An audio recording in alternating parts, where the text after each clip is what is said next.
තෙරුවන් සරණයි අපේ තක්සිලා මහත්මිය ඒ වගේම දමිත් මහත්මයා ඒ වගේම ඩියානා දියණියතුළු පවුල හැමදෙනාටම 2026 පළවෙනි මාසේ 5 වෙනිදා උපන්දිනයේ සෙමරු තක්සිලා මහත්මියට සෙත්පතා විශේෂයෙන් තථාගතයන් වහන්සේ උපන් ලුම්බිනියේ කාරිදා ආධාරභූත විද්‍යාලයට අඩි 200ක් පමණ ගැඹුරට නල්ලිඳක් සාරා පූජා කරන්නට යෙදුණා.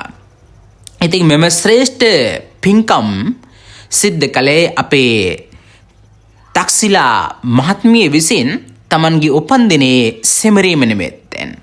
ඉතින් තථාගතයන් වහන්සේ විසින් වර්ණනා කරපු අගය කරපු ප්‍රශංසා කරපු ඒ නල්ලිඳ පූජාව පපංච උදපානංච ආදී වශයෙන් තථාගතයන් වහන්සේ අපට දේශනා කළේ නල්ලිඳවල් ගහලා දීම දිවා රාත්‍රී දෙකේම පින් ලැබෙන්නා වූ පින් වැඩෙන්නා වූ මහා පින්කමක් හැටියට.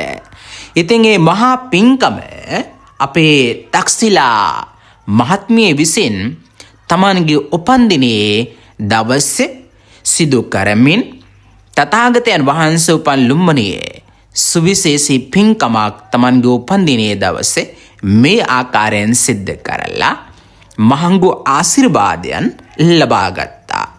ඉතින් පූජා කරන මොහොතේ අපි විශේෂයෙන් අපේ මහත්මියට ආශිර්වාදයන් සිද්ධ කළා. සෙත් පෙතුවා. එහෙනම් මේ මොහොතේදී නැමතත් අපි ආශිර්වාදයන් සිද්ධ කරනවා, සෙත් පතනවා. එහෙමනම් අඩි 200කට වඩා ගැඹුරට නල්ලිඳක් සාදා පූජා කිරීමෙන් ලබාගත්තා වූ සීලම් පුණ්‍ය ධර්මයේ බලයෙන්, ඒ වගේම රත්නත්‍රේ අනන්ත ආශිර්වාද බලයෙන්, ඒ වගේම තථාගතයන් වහන්සේ උපන් ලුම්බිනියේදලා වන්දනාමාන කරලා පහන ආලෝක පූජාවන් පූජා කරලා පිරිත් දේශනාවන් සිද්ධ කරලා ඒ වගේම අද දවසේ දානයකුත් පූජා කරලා මේ සෑම පැත්තකින් ලබාගත්තා වූ සීලම් පුණ්‍ය ධර්මයේ බලයෙන් අපේ තක්සිලා මහත්මියට නිදුක් නිරෝගී සම්පත්තියම දීර්ඝායු සම්පත්තියම උතුම් චිරජීවනයේම ලැබේවා සැලසේවා කියන කරන රැකිරක්ෂා ආදී සියලුම කටයුතුද සර්ව ප්‍රකාරයෙන්ම සාර්ථක බවට පත් වේවා. සතක් සාන්තියක් සනසිල්ලක්ම වේවා, යහපතක්ම වේවා, සුභම සුභ උපන්දිනයක්ම වේවා. ඒ වගේම උතුම් චතුරාර්ය සම්පත්තියද අවබෝධ වේවා කියලා මේ මොහොතේදී නැවතත් තථාගතයන් වහන්සේ උපන් ලුම්බිනියේදලා අපි ආශිර්වාදයන් සිද්ධ කරනවා, සෙත් පතනවා.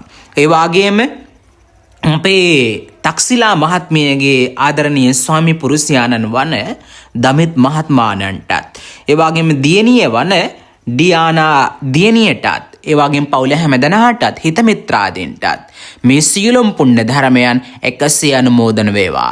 හැමදෙනාටම නිදුක් නිරෝගී සම්පත්තියම දීර්ඝායු සම්පත්තියම උතුම් චිරජීවනයේම ලැබේවා සැලසේවා කියන කරන දියණියගේ අධ්‍යාපන ආදී වැඩිහිටියන්ගේ රැකිරක්ෂා ආදී සියලුම කටයුතුද සර්ව ප්‍රකාරයෙන්ම සාර්ථක බවට පත් වේවා. සතක් සාන්තියක් සනසිල්ලක්ම වේවා, යහපතක්ම වේවා, උතුම් චතුරාර්ය සම්පත්තියද අවබෝධ වේවා කියලා ආශිර්වාදයන් සිද්ධ කරනවා. ඒ වගේම අපේ තක්සිලා මහත්මියගේ, ඒ වගේම දමිත් මහත්මයාණන්ගේ නමින් මියගිය වර්ග පරම්පරාගත සියලුම ඥාතීන්ටත් මේ පුණ්‍ය ධර්මයන් අපි අනුමෝදන කරනවා. අනුමෝදන වේවා.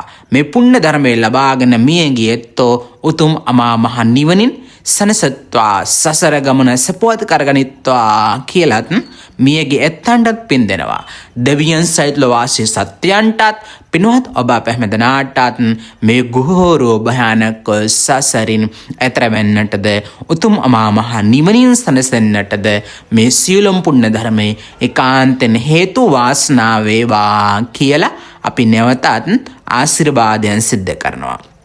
ඉතින් ළමයින් 400කට වඩා ඉගෙන ගන්න මේ පාසලේට ඒත්තන්ට පිරිසුදු ජලයේ පානය කිරීම සඳහා මේ ආකාරයෙන් නල්ලින්ද තමන්ගේ උපන්දිනයේ දවසේ අපේ තක්සිලා මහත්මිය තුළු පවුලේ අය විසින් සකස් කරලා දීලා මහඟු වටිනා පින්කම් මාලාවන් සිද්ධ කරගත්තේ. එන ලුම්බනි මහා විහාරය හරහා අපේ තක්සිලා මහත්මිය තුළු පවුලේ අයගේ දායකත්වයෙන් මේ මහඟු පින්කම ලුම්බනි ප්‍රදේශයේ සිද්ධ කරන්නට යෙදුනේ. එහෙනම් හැම දෙනාටම තෙරුවන් සරණයි. උතුම් චතුරාර්ය සම්පත්තියම අවබෝධය වේවා. මම නේපාල් ලුම්බනියේ ධම්මසිද්ධි ස්වාමීන් වහන්සේ. එනන් තෙරුවන් සරණින් යහපතක්ම වේවා හැම දෙනාටම. තෙරුවන් සරණයි.